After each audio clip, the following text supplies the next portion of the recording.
Od kepanja pa k resnim vprašanjem. Kaj bi delal, ko odrastem in kako lahko to uresničim? Vsaj nekaj odgovorov lahko poiščete na letošnji informativi na Gospodarskem razstavišču v Ljubljani. Tam je tudi naša Neža. Neža, živjo. Povej, si srečala kakšnega infodromovca ali infodromovko?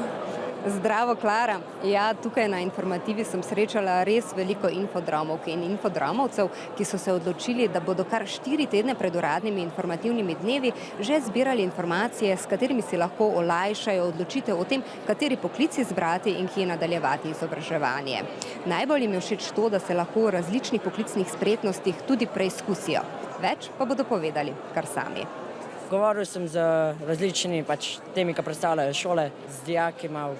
Pozanimala sem se, koliko točk rabiš dobiti, pa kaj tako delaš po poklicu. Prišel sem se pozanimati, koliko ur imajo tle na šoli, pa kaj delajo. Kdaj se pogledati, koliko je težka šola. Rada bi postala kriminalistka. Jaz sem razmišljala iti na oblikovno ali pa umetniško gimnazijo, ampak nažalost so odpovedali.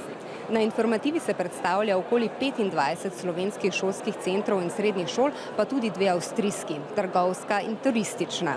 Mladim so na voljo predavanja in delavnice, med drugim o tem, kako se lažje odločiti, kje nadaljevati izobraževanje. Mladi se lahko tukaj tudi srečajo z delodajalci, ki ponujajo štipendije in praktična usposabljanja.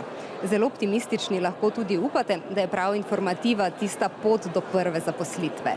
Stojnico ima tudi Javni štipendijski sklad, ki je ravno včeraj objavil razpis za štipendije za deficitarne poklice. To so tisti poklici, kjer delavcev primanjkuje.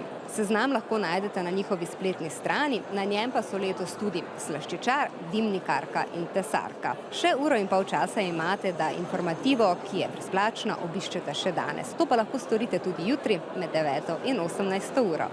Srečno! Neža, hvala za vse informacije.